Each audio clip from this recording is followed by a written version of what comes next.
Hey, it's Drybear. Continuing our series of covering every single weapon in the First Descendant, and today we'll be doing the ultimate beam rifle, Clairvoyance. Now, I have finished the most optimal DPS output for this weapon. This build sheet will be linked down below in the description and also in the comments if you want to use it, and of course we'll show it right up front so you have that information there. Unfortunately, this is the best we could get it to. Your other option here would be the normal beam rifle build that we talked about yesterday, going with sharp precision shot and using super conductivity charge to focus out the beam charge.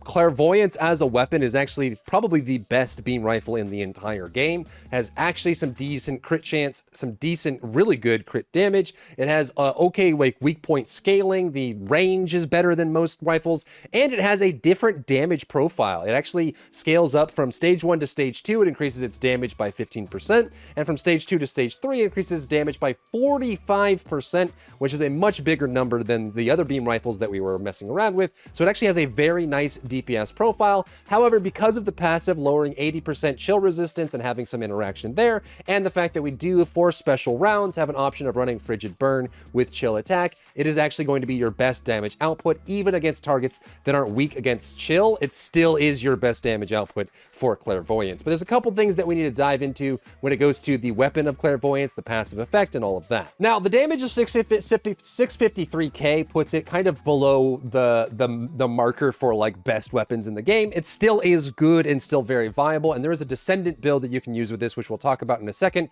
that does bring this up closer to some of the other weapons in the game, but it currently gets overshadowed by all of the meta weapons and even like the sub-meta weapons that are kind of on that borderline of becoming really good. So in general, like this kind of just proves the point that beam rifles do need to be buffed, but Clairvoyance is still a very viable weapon and super fun to use. You can see that it does have a very good base crit rate and crit damage. 20% base is decent enough, and 200% for the crit damage is also quite good, and it has a much farther range. Like the max range is 35, where some of the beam rifles is 25 to 30, so getting that extra range in there helps a lot, especially with a Frigid Burn build where you have to be sitting at 25 meters away or more in order to get the benefit from it. Now, the passive gives you two different debuffs to the target. The first one comes when you do stage 2 on the beam, and you want to make sure you're going through the stages enough in order to actually use this to apply the debuff, and it just applies a chill resistance of 40% at max on the target. And then when you go to stage 3, you're able to actually use up more 40% more chill resistance to get a very high value, and it slows their action speed. So this gives you 80% chill resistance down on the target. Currently, all of the down debuffs in the game are pretty much all across the board underperforming. Crit resistance down, defense down, all elemental resistance down. All of these have kind of a much smaller impact than you would think. Either the enemies are super high in base defense, and they actually don't have that much as far as crit resistance or defense scaling or resistance to elements, and the percentage down on these just doesn't apply very much, but you're usually anywhere from like 2 to 10% of the total resistance you're reducing being applied as overall damage. So if you reduce the enemy's resistance to toxins by 100%, that ends up being like 4 or 5% increase in damage overall. Same thing for crit resistance, and close to that, maybe a little bit less for defense down. So across the board, I think the down debuffs either just need to be like the down debuff value needs to go up, or all of the down debuff effectiveness needs to go up. I think what they tried to do is they wanted to make sure that it wasn't required to have these debuffs in your group, because realistically, if you could run a crit resistance of like minus 50%, and that meant that everyone attacking that target had a 50% crit rate increase, it would mean that that down debuff would be required. It would be compulsory for all parties to have that because it's just so dang good. Maybe they just didn't want the down debuffs to be so good that they were necessary for everybody, but it is nice enough that this will apply to all of your chill damage and give you a little bit of a bonus there, but it's not super consequential. But you do want to get the weapon maxed out to level 4 because it will reduce this beam rifle charging speed negative debuff to 0, which is actually quite useful. Now again, yesterday I did post a beam rifle build for all of the basic beam rifles in the game, and this one focused on dealing the damage that they do. The sharp precision shot scales really well with this. Super conductivity charge gives you more beam charge, and it just focuses on the uptime and damage output of those weapons. But there was a point brought up in the comments yesterday going over this idea that fire rate may not function the way that it does on other weapons with beam rifles, and so today I tested that in hopes that that myth was true.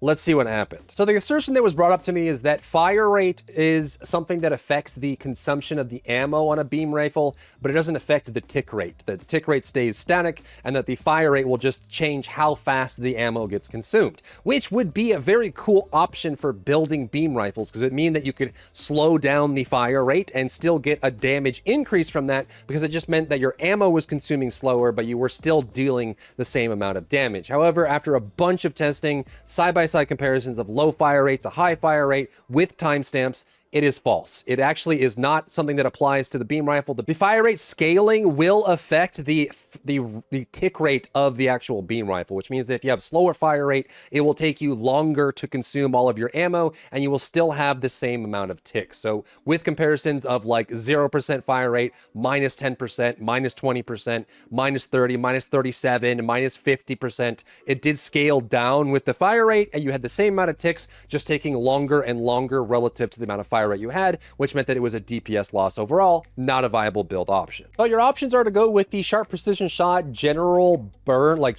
general beam rifle build, which is going to be a little bit behind the Frigid Burn build, or to go with the Frigid Burn build. The big thing here is that if you're really focusing on the Frigid Burn build, there's two main things that you want to make sure you're maintaining and paying attention to. The first is that Void Gaze, this chill resistance, gets triggered from stage 2 beam, which means that that's why it's different from the sharp precision shot build, where you want to just keep shooting for as long as you can. Sometimes, since this duration is quite short, you may want to be going up between, when you get to beam 3, you may want to hit beam 3 and then like use an ability and then switch down to 2 and then 3, and that way you can keep applying the debuff that you have from this passive effect, which is quite useful, and then going back into 3. So you might have to throttle it a little bit to let, Void Gaze reapply if you see it fall off, and then go back into stage 3 for maximum damage. The other thing you need to be aware of is Frigid Burn is something that will actually be a minimum distance of 25, which means you don't want to be any closer than 25 meters. If you are, you won't get the proc from it. So 25 meters is 10, 20, 25. So this spot to that target, that's about 25 meters. An easy way to test this is Clairvoyance has a max range of 35, which is one of the longest for beam rifles in the entire game. So if you're at max range, you can come down by about 5 or 10 meters in order to trigger the Frigid Burn effect. And once you have that, that's the range you want to sit at. You don't really, if you're like at this range, you'll never get the Frigid Burn proc because you're too close to the target. And if you're asking me for like a number, if 653 is the maximum for the Frigid Burn build for Clairvoyance, then the beam rifle sharp precision shot build is like 580. So it's a little bit behind. And then even against targets that are not like weak to chill, you're still going to have that a little bit further behind, but you get nice value out of this Frigid Burn build, and it plays with the passive too, which is kind of thematic and interesting. Now, the other thing to think about with this weapon, kind of like with the Fallen Hope, is that there are some nice pairings, even like Enduring Legacy. Some of these have nice pairings with Descendants. So since it says chill resistance, there are some builds you can run with Viessa and Ultimate Viessa that play off of that pretty nicely as well. And also keep in mind that when you are inflicting the stage 3 debuff,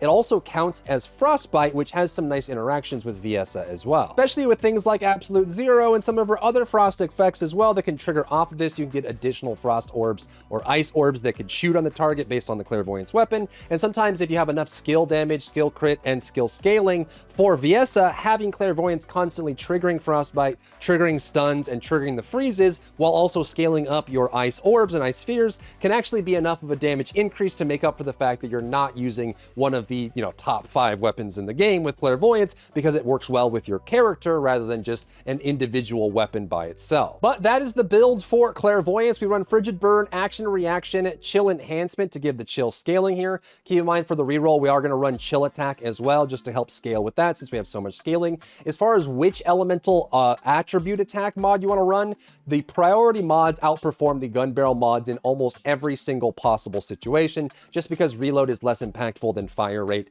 for most weapons. So in this case, I did the simulation for chill priority and the refrigerate gun barrel, and chill priority took, it's like 15% better than the gun barrels. And since you can't run both of them, you have to choose the better one, which is going to be chill priority in this case. And the reload does matter, the fire rate does matter for Clairvoyance, and so we're going to run with reload insight here. This gives us a nice crit chance increase. It's good enough to run reload insight and better insight here to give us that crit chance increase. And then we have the crit damage coming from this as well, which comes a really nice value up on top of all that. If you really wanted to, you could run with some other crit damage scalers as well. So if you wanted to, you could swap out have aiming for like fatal critical to get even more crit damage. You get a little bit more effectiveness on the weak point scaling because it is a global scaler. But if you wanted more crits or you wanted to play off the crits that the Clairvoyance has, you would just swap have aiming for a fatal critical, which is the best slot for crit damage in this case as well. You can run things like mental focus, sharp precision shot, real life fighter, though it's not really necessary on this. I would say Frigid Burn or sharp precision shot are your two best choices.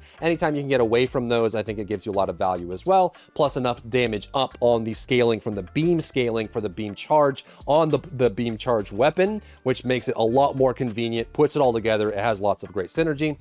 Expand weapon charge is nice because it allows you to maintain the charge 3 again, but I guess in this specific case, we don't run it. Like on the general beam build, we do, just because we want to stay in beam 3 for longer. But for the Clairvoyance, since we want to throttle between 2 and 3 to get those debuffs up all the time, we don't really need to have superconductivity or expand weapon charge in order to maintain that charge 3 as long as possible. It's perfectly fine to reload, go back into it and scale that up, because we'll just be refreshing the beam 2 stage 2 debuff anyways, which is super nice. But that's Clairvoyance. Not quite as high as I was hoping, and unfortunately the fire rate thing didn't work out either. I was hoping for more on this, but who knows, maybe we'll see a Clairvoyance buff in the near future. Let me know what we should cover next down below. If you found value in today's video, leave a like down below, leave a comment for the algorithm to help this video get seen by more people, and don't forget to check out my other channels for other content and other stuff and other things.